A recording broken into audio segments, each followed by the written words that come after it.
Hello and welcome to Take Time. I am your host, Patrick Marlatt, and let's talk about what's inside this box. The watch I am featuring today is a brand new watch from a brand new micro brand out of California, and that watch is the Spiral from Codek watches. You guys know I love micro brands here on the channel. It shakes up the market and it gives us as consumers more options when we're looking to buy our first timepiece or our 100th timepiece. Now, Chris over at Codek Watches sent this in to me for review. So first and foremost, thank you, Chris, for trusting me with your brand new product.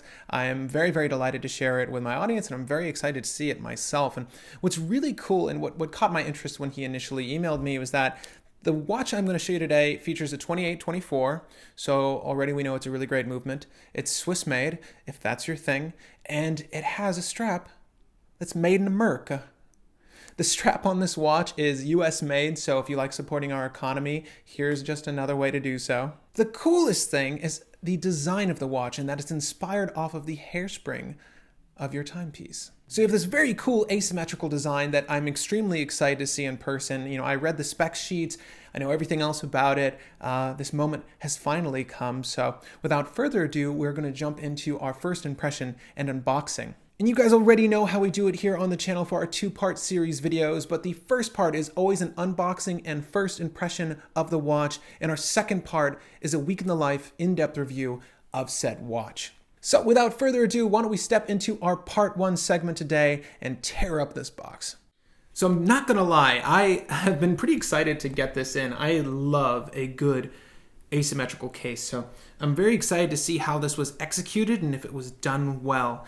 I'm always anxious with these unboxings. Anytime I get something new in on the channel, I never know what to anticipate, so let's find out.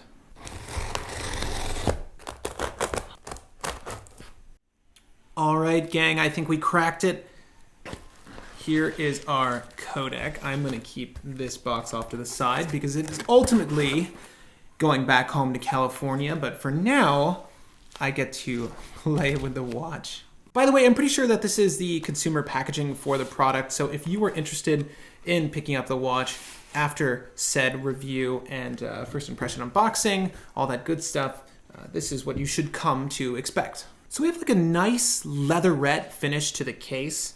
Box, really nice. Nice presentation so far, I'm enjoying it. That's the brand logo there. Very cool, almost maze-like. Let's go ahead and open this sucker up. It masked it. Man, already right off the bat we get options. Now, I can't guarantee that you will get two straps. I'll know for sure when it comes down to the review, but right now we have two straps featured. We have one brown leather strap in this nice packaging, and then we also have a black leather strap on the watch in the background there. And let me go ahead and just look at one of these strap ends for now.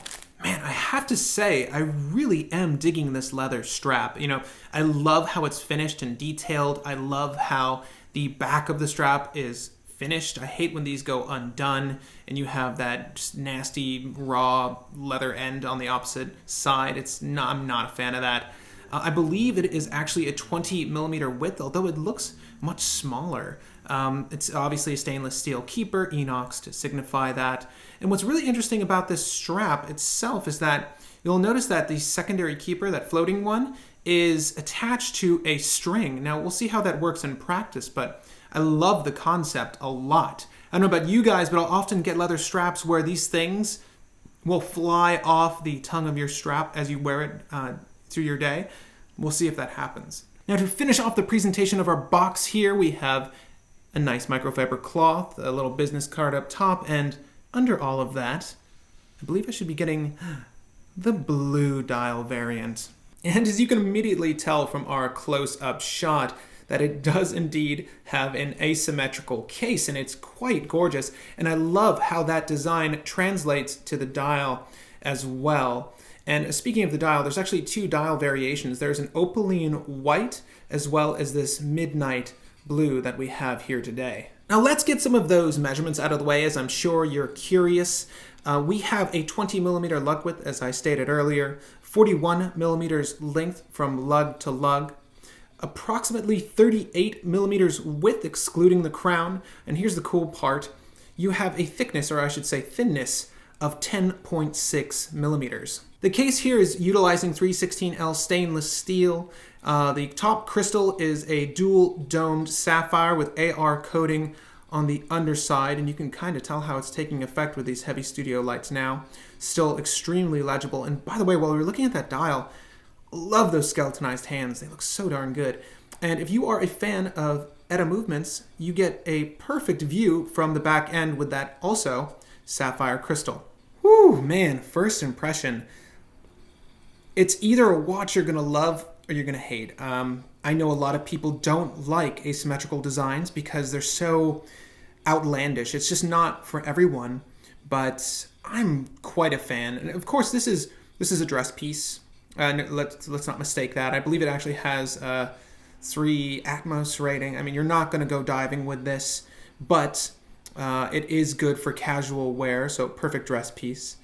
And the design is so radical and so funky and fun. I absolutely love it. I love how the Swiss-made font is off to the side here, just under the 9 o'clock, and how Codek, that you can see up there, actually spells out your minute markings right just above the 3 o'clock position. Really, really cool design choices all around. Again, I love those skeletonized hands. I love the white seconds hand with that orange detail at the very tip of the second. It just draws your eye towards it just a little bit easier if you're trying to graph exactly what time it is. I really, really am a fan of the no-nonsense layout of the dial. I hate when the dial is just busied with literature or there's just too much that it sort of takes away from the overall aesthetic of the dial. Here, you only have the Swiss-made Codek and that small logo, that little bit of branding right above next to the 12 o'clock, and I'm a huge fan of that. Even with its asymmetrical design, it's incredibly balanced. I absolutely love how it looks, and I like how they didn't go with a date window on this watch. They just as easily could have, but they didn't. Thank you so much, Chris. I think that was a very good design choice, especially, if you put one in, I suppose you could have put it just above the 6 there and a round date window. That would have tied it in nicely with the dial, but I am so thankful that you didn't do it. I love time-only pieces. There's a surprisingly small amount of time-only pieces in the market, so it's good to see an introduction of a great-looking asymmetrical dress watch without a date window.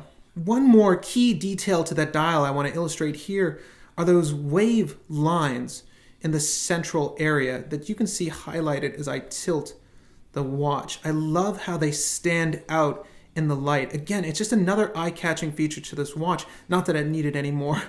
Not that it needed anything else to catch your attention. I love the radial brushing on top of the bezel, that crazy radical bezel. I'm such a fan. Earlier, or I should say late last year rather, in 2017, when I went to the wind-up fair, I have to say that my favorite watch from that whole event was the Stoa Rana. And you guys can look that up. It's an absolutely stunning dress piece from the brand, and it also features a really radical case design. And this is sort of bringing me back to that watch. It's very similar in scale and overall design. It has all the same kind of quirks that I liked about the Rana. So I got a good feeling I'm going to enjoy wearing this. Man, look at those hands lined up. I love how the hour hand just disappears. But as we're taking a look at the watch, why don't we go ahead and look at the sides and some of the other dimensions. Of course, you have a signed crown over at the 3 o'clock position, and I love how these edges jut out. And every surface, by the way, is brushed, except for the case back, so far as I could tell, and we'll look at that in just a second. But and also, obviously, the end here where the signature is also high polished, but it just seems like those two areas, the case back itself and the crown, are high polished, but everything else appears to be brushed.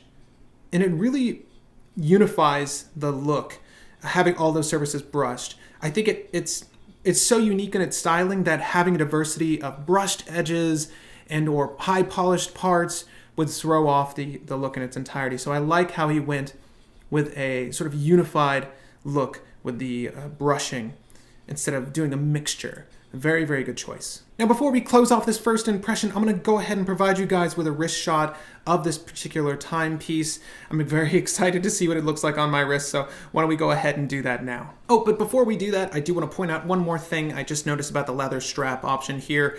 Both leather straps do feature a quick release system, and I have to say, the quick release pins, the heads on these are nice and fat, very easy to grip and remove, but I'm going to go ahead and leave this on the black leather strap. I think it looks really, really good with this particular dial face option, and show you what this looks like with that on. I'm going to leave my Seiko Prismatic in the background as I put this watch on my wrist. If you watched my SOTC at the beginning of this year, you'll note that I stated 2 vintage watches were coming my way. This was one of them. That's my 5106 9000 Prismatic. It's absolutely stunning. We may or may not talk about it in a future video. It definitely deserves the attention. And here is the Codek Spiral on a 7¼ inch wrist. I do love how thick this leather strap is. It just feels quality. It just feels of the utmost quality. It is a very slick leather strap, and it's so thick and just really, really comfortable on the wrist. Really props on the strap. That's the first thing I have to say. And I love the attention to detail, that piece of fabric holding the second keeper so it doesn't fly away. It actually made fitting this on the wrist very, very a simple task. But the watch itself is really elegant, really stunning on the wrist. And what's interesting about this design is I feel like it could go just as easily on your right hand, your right wrist, as it does your left, just because of the case design. So if you are interested in wearing this on the other end, I'm sure you can get away with it just as easily. Very, very slick design. Man, I am extremely impressed that from a new group, their first watch, they were able to cram in all of these great features in a watch that's unique to the market. I mean, there's not much that looks like this.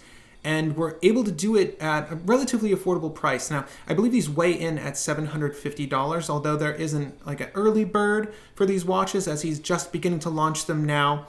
So if you're interested, I believe there's a discount on the website, but I can say, hold tight for the review. Don't just jump at it yet.